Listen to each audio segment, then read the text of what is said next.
Москве рано утром пресекли атаку. Russia on Monday accused Ukraine of a, quote, terrorist drone attack on Moscow. បាទជំរាបសួរបងប្អូនប្រិយមិត្ត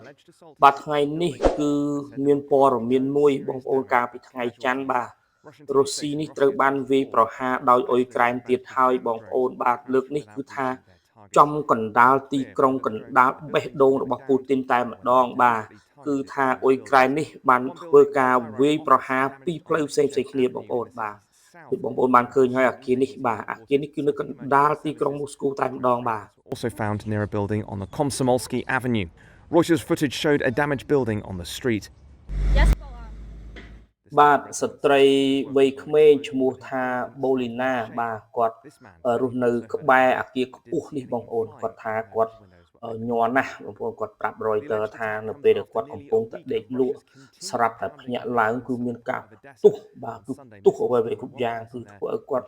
រន្ធត់បាទនៅទីក្រុងមូស្គូបងប្អូនបាទនេះគឺជាការវាយប្រហារដ៏ថ្មីស្រឡាងរបស់អ៊ុយក្រែនទៀតហើយបងប្អូនបាទអ៊ុយក្រែនបើកការវាយប្រហារផ្ទួនបាទហើយលោក Zelensky នេះហើយគាត់បាននិយាយថានេះគឺជាការសងសឹកដែលរុស្ស៊ីបាទដែលពូទីនបានធ្វើការបង្ក្រាបវាយប្រហារទៅលើតំបន់កំពង់ផែដែលជាជំរប់ស្រូវក្របធញ្ញជាតិរបស់អ៊ុយក្រែនបងប្អូនបាទនេះគឺជាអគារដែលរងការវាយប្រហារពី drone 2គ្រាប់បាទ3គ្រាប់តែមិនចំគោលដៅមួយគ្រាប់បាទ2គ្រាប់គឺថាផ្ទួនតែម្ដងរុស្ស៊ីលើកនេះកណ្ដាលទីក្រុងតែម្ដងបាទមានកម្លាំងរបស់រុស្ស៊ីគឺថារងការខូចខាតជាដំណំខ្ទេចតែម្ដងបងប្អូនខ្ទេចតែម្ដងនៅមូស្គូបងប្អូនបាទហើយរុស្ស៊ីនេះគឺថាខឹងសម្បាណាស់គឺថានឹងធ្វើការសងសឹកបាទរុស្ស៊ីហៅថាការវាយប្រហារនេះគឺជាការវាយប្រហារលំដាប់គេហៅថាភារវកម្មអន្តរជាតិបាទរុស្ស៊ីបាននិយាយនេះក្រសួងការពារជាតិរបស់រុស្ស៊ីបងប្អូនបាទចំណែកមកផ្លូវទៀតគឺរុស្ស៊ីបាទអ៊ុយក្រែន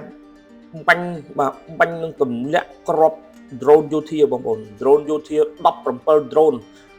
ផ្ទួននៅតំបន់គីមៀទៀតហើយបងប្អូនកាលពីថ្ងៃច័ន្ទនេះបាទ Reuters បានផ្សាយមកហើយថា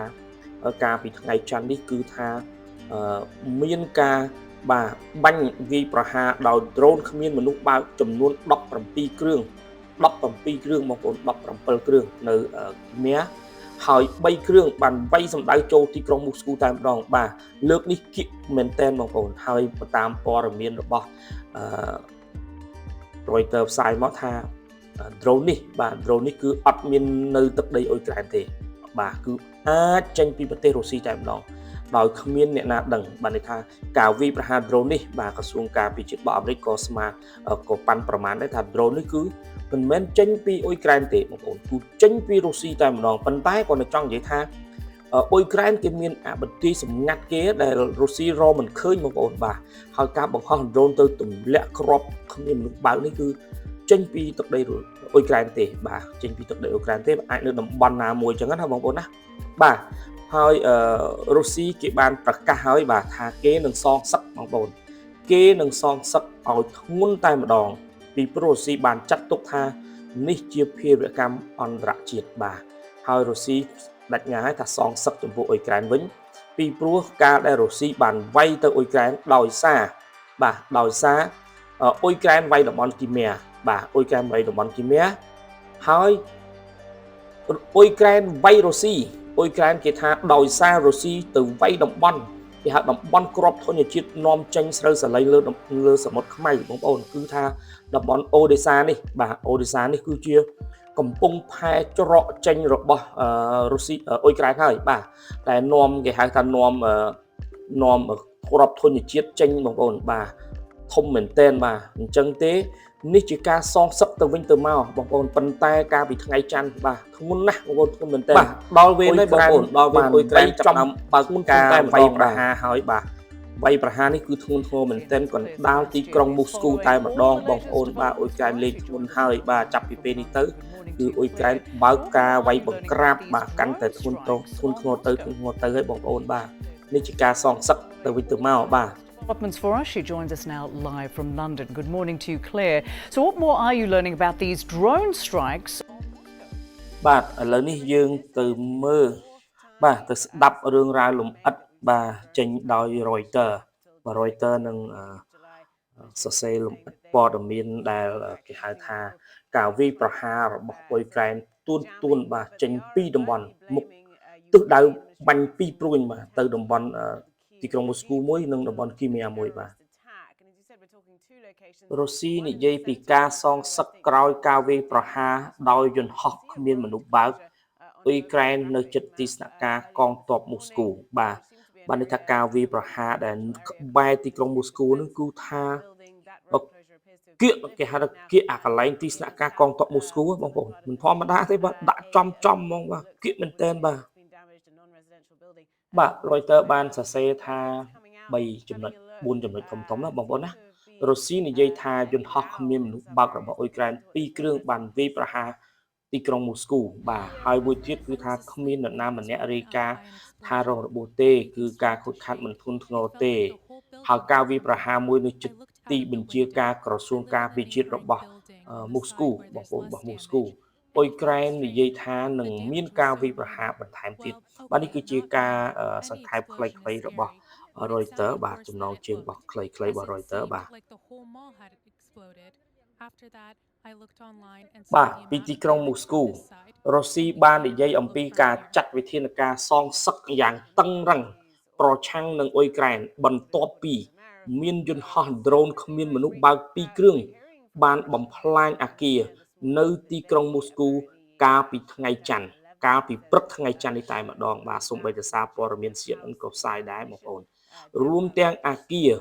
មួយនៅជិតទីបញ្ជាការក្រសួងការពារជាតិដែលហៅថាជាអង្គើភេរវកម្មដ៏សាហាវបាទនេះគឺជាការចោទរបស់រុស្ស៊ីថានេះគឺជាអង្គើភេរវកម្មដ៏សាហាវមួយមិនធ្លាប់មានបងប្អូនបាទអ៊ុយក្រែនបើកប្រតិបត្តិការពិសេសហើយបងប្អូនបាទខាងរុស្ស៊ីរាយការណ៍ថាគ្មានអ្នកណាម្នាក់រងរបួសក្នុងការវាយប្រហារនេះទេបាទប៉ុន្តែមន្ត្រីជាន់ខ្ពស់របស់អ៊ុយក្រែនបាននិយាយថាមានច្រើនបងប្អូនមានច្រើនប៉ុន្តែយន្តហោះគ្មានមនុស្សបើកមួយបានវាយប្រហារនៅជិតអគារទីក្រុងមូស្គូជាកន្លែងដែលយោធាបាទកន្លែងជាកន្លែងយោធារុស្ស៊ីបើតាមអ៊ុយក្រែនរៀបរាប់ត្រួសត្រាសអំពីអ្វីដែលខ្លួនហៅថាប្រតិបត្តិការយោធាពិសេសបាទគឺវាគឺជាការវាយប្រហារលំតែប៉ុណ្ណោះរហូតដល់ការឈានទៅវាយប្រហារនៃយន្តហោះគ្មានមនុស្សបើកបែបនេះបាទន័យថាប្រតិបត្តិការពិសេសនេះគ្រាន់តែជាការលំទេបងប្អូនមិនទាន់ធ្ងន់ធ្ងរមែនតែនទេបាទហើយអ៊ុយក្រែនបានប្រកាសថាមានតទៅទៀតបាទមានតទៅទៀតបងប្អូនបាទផ្លូវនៅទីនោះត្រូវបានបិទជាបណ្ដោះអាសន្នបង្អួចនៅជាន់កំពូលនៃអគារការិយាល័យមួយត្រូវបានវាយប្រហារដោយយន្តហោះគ្មានមនុស្សបើកក្របទី2នៅក្នុងសង្កាត់មូស្គូមួយទៀតត្រូវបានផ្លោងចេញហើយកំទេចកំទីបានរាយប៉ាយនៅលើដីនេះបើយោងតាមសារព័ត៌មាន Reuters ដែលឃើញហេតុការណ៍ផ្ទាល់អំពីឧបទ្ទវហេតុនេះបាទ Reuters គេបានឃើញផ្ទាល់Reuters រាយការណ៍មកបាទក្រសួងការបរទេសរុស្ស៊ីបាននិយាយនៅក្នុងសេចក្តីថ្លែងការណ៍មួយថាយន្តហោះគ្មានមនុស្សបើកប្រភេទឧទ្ធម្ភិកចក្រទី3ដែលមិនផ្ទុកគ្រឿងផ្ទុះបានធ្លាក់នៅទីបញ្ចុះសពមួយក្នុងទីក្រុងមួយនៅខាងក្រៅទីក្រុងមូស្គូបាទចំណែកវិមានក្រំឡាំងវិញបាននិយាយថាខ្លួននឹងបន្តជាមួយនឹងយុទ្ធនាការរបស់ប្រទេសអ៊ុយក្រែននឹងបំពេញវិញឲ្យសមនៅគោលបំណងទាំងអស់នៃប្រតិបត្តិការដែលទីក្រុងគៀវនិងប្រទេសលោកខាងលិចភាគច្រើននិយាយថាគឺជាសង្គ្រាមដ៏ឃោរឃៅនៃការវាយប្រហារនេះបាទវិមានក្រំឡាំងគេថាគេនឹងសងសឹកវិញឲ្យសមទៅអ្វីដែលអ៊ុយក្រែនបានប្រព្រឹត្តបាទបានបាញ់ដ្រូនកំទេចទីក្រុងមូស្គូគេ2គ្រាប់បាទគឺគេនឹងសងសឹកបាទចំណែកក្រសួងការពារជាតិរុស្ស៊ីបាននិយាយថាយន្តហោះគ្មានមនុស្សបើកចំនួន17គ្រឿងក៏បានបើកការវាយប្រហារពេញមួយយប់នៅលើតំបន់គីមៀដែលរុស្ស៊ីបានយកពីអ៊ុយក្រែនកាលពីឆ្នាំ2014ដោយបន្ថែមថាខ្លួនបានប្រើប្រាស់ឧបករណ៍ប្រឆាំងយន្តហោះគ្មានមនុស្សបើកនិងការពារដែនអាកាសដើម្បីទម្លាក់ពួកគេប្រធានផ្នែកដំឡើងឧបករណ៍ប្រឆាំងយន្តហោះរបស់រុស្ស៊ីនៅគីមៀបាននិយាយថា ឃ្លាំងរំសេវមួយត្រូវបានវាយប្រហារនិងអគារលំនៅឋានមួយត្រូវបានខូចខាតបាទអូអស់ទាស់តែម្ដងបងប្អូនបាទអ៊ុយក្រែនបើកប្រតិបត្តិការពិសេសនេះគឺអស់ទាស់តែម្ដងបាទគឺថាកំទេចព្រួញ2ក្នុងពេលតែមួយបាទយប់ឡើងយន្តហោះ drone 17គ្រឿងរបស់លោក Zelensky បាទបានទៅវាយលុកនៅតំបន់គីមៀដូចខ្ញុំបានជម្រាបបងប្អូនហើយថាតំបន់គីមៀនេះគឺថាអ៊ុយក្រែនចិញ្ចឹមចិត្តយកមកវិញយូរហើយបងប្អូនត្រូវតែវាយបាទត្រូវតែវាយខណៈដែលមានជំនួយពីសម្ព័ន្ធមិត្ត NATO បាទរួមទាំងសហរដ្ឋអាមេរិកទៀតបងប្អូនចំណែកក្រសួងការបរទេសរុស្ស៊ីបាននិយាយអំពីការវាយប្រហារដោយយន្តហោះគ្មានមនុស្សបើកនៅទីក្រុងមូស្គូនិងគីមៀថាយើងចាត់ទុកអ្វីដែលបានកើតឡើងនេះគឺជាការប្រើប្រាស់វិធីសាស្ត្រភេរវករនិងការបំផិតបំភ័យប្រជាជនស៊ីវិលដោយយោធានិងនយោបាយដឹកនាំរបស់អ៊ុយក្រែនបាទនេះគឺជាវីដេអូមួយបង្ហាញបងប្អូនគឺថាអាគាររបស់នៅឯមូស្គូត្រូវបានបំផ្លាញដោយអ៊ុយក្រែនហើយបងប្អូនហើយផ្លូវត្រូវបានបិទបាទផ្លូវត្រូវបានបិទបាទហើយអាគារនេះគឺនៅក្បែរក្រសួងការពារជាតិរបស់រុស្ស៊ីទៀតបាទមិនធម្មតាទេការវាយប្រហាររបស់អ៊ុយក្រែននេះបាទគឺថាធ្វើឲ្យទីក្រុងមូស្គូចាប់ដើមញាក់សាច់បណ្ដាហើយបងប្អូននេះគឺជាការបិទផ្លូវបាទបិទផ្លូវហើយមិនអនុញ្ញាតឲ្យមានការចូលទៀតទេបាទ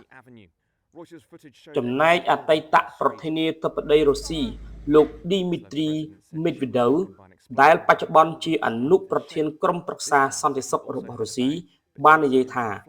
ទីក្រុងមូស្គូចាំបាច់ត្រូវតែពង្រីកគោលដៅដែលខ្លួនត្រូវតែវាយប្រហារនៅអ៊ុយក្រែនដោយបន្ថែមនៅអ្វីដែលលោកហៅថាផលប៉ះពាល់ខ្ពស់ដែលមិននឹកស្មានដល់និងមិនធម្មតាបាទមិនធម្មតាទេបាទ In his nightly address, Ukrainian President Volodymyr Zelensky said almost 50 buildings were damaged, including 25 ប្រធានាធិបតីអ៊ុយក្រែនលោក Zelensky ដែលរដ្ឋាភិបាលរបស់គាត់កម្រធ្វើអត្ថាធិប្បាយនៅលើការវាយប្រហារនៅក្នុងប្រទេសរុស្ស៊ីណាស់ឬនៅលើទឹកដីដែលគ្រប់គ្រងដោយរុស្ស៊ីបានសន្យាការពីថ្ងៃអាទិត្យថាការសងសឹកចំពោះភារវកររុស្ស៊ីសម្រាប់អូឌីសាបាទនេះគឺជាការសងសឹករបស់អ៊ុយក្រែនដែលរុស្ស៊ីបាន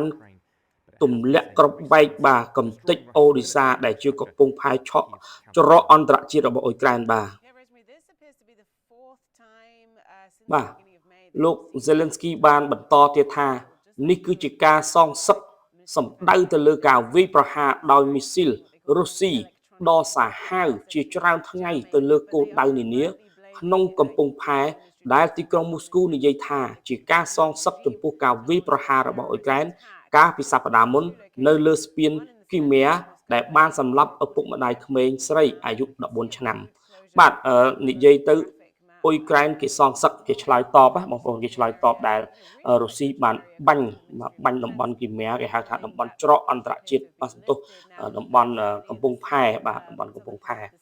ហើយរុស្ស៊ីផ្លោងទៅអ៊ុយក្រែននៅច្រកអូឌីសានេះគឺថាសងសឹកដែលរុស្ស៊ីបានវាយអ៊ុយក្រែនបានវាយ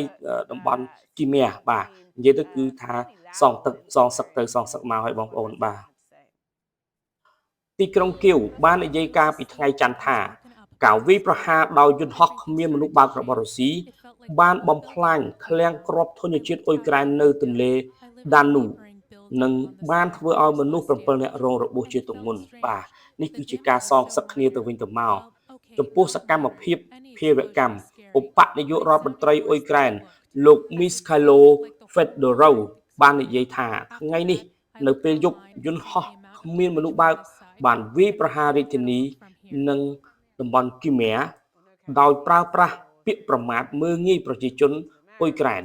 មួយចំនួនប្រើសម្រាប់រុស្ស៊ីប្រព័ន្ធដែនអាកាសរបស់រុស្ស៊ីដែលការពារលើផ្ទៃមេឃគឺមិនមានប្រសិទ្ធភាពទេបាទនេះគឺជាការថ្លែងរបស់ឧបនាយករដ្ឋមន្ត្រីបាទអ៊ុយក្រែនដោយសរសេរនៅលើកម្មវិធីផ្ញើសារ Telegram របស់លោក Federal ដែលជាមន្ត្រីមួយរូបដែលដឹកនាំកិច្ចខិតខំប្រឹងប្រែងរបស់អ៊ុយក្រែនដើម្បីបង្កើតកងទ័ពនៃយន្តហោះគ្មានមនុស្សបើកបានបន្ថែមថាមិនថាមានរឿងអ្វីកើតឡើងទេប៉ុន្តែវាអាច កើតជាច្រើនទៀតនៅតំបន់នោះតែម្ដងលោកស្រី Maria Zakharova គឺជាអ្នកនាំពាក្យក្រសួងការបរទេសរបស់រុស្ស៊ីបានប្រាប់ទូរទស្សន៍ RTVI ថាអ៊ុយក្រែនមានកំហុសធ្ងន់ធ្ងរណាស់ឬហៅថាអំពើភេរវកម្មអន្តរជាតិចំណែកអភិបាលក្រុងមូស្គូលោក Sergei Sobyanin បាននិយាយនៅលើកម្មវិធីផ្ញើសារ Telegram របស់គាត់ថាអគារមិនមែនលំនៅឋានចំនួន2ត្រូវបានវាយប្រហារនៅម៉ោងប្រហែល4ទៀបភ្លឺដោយបន្ថែមថាមិនមានការខូចខាតធ្ងន់ធ្ងរឬរងគ្រោះនោះទេបាទបងប្អូននេះគឺជាអត្ថបទដែល Reuters បានសរសេរបាទកាលពីថ្ងៃច័ន្ទនេះតែថ្ងៃអង្គារនេះតែម្ដងហើយ Reuters បានរាយការណ៍ថាអ៊ុយក្រែនបានបើកការវាយប្រហារគេហៅថាប្រតិបត្តិការយោធាពិសេសនេះគឺទៅលើប្រទេសរុស្ស៊ីតែម្ដងគឺថាចំគោលដៅទីក្រុងមូស្គូបាទហើយគៀកមូស្គូបាទរួមទាំង17 drone គ្មានមនុស្សបើកយោធារបស់អ៊ុយក្រែនបានហោះទៅកំទេចតំបន់គីមៀបាទតំបន់គីមៀបាទមិនធម្មតាទេរុស្ស៊ីនេះបាទសូមអរគុណបងប្អូនចំពោះបងប្អូនដែលមិនទាន់បានចុច Subscribe Channel យើងខ្ញុំសូមជួយចុច Subscribe ដើម្បីទទួលបានវីដេអូថ្មីៗបាទសូមអរគុណសូមជម្រាបលាបាទ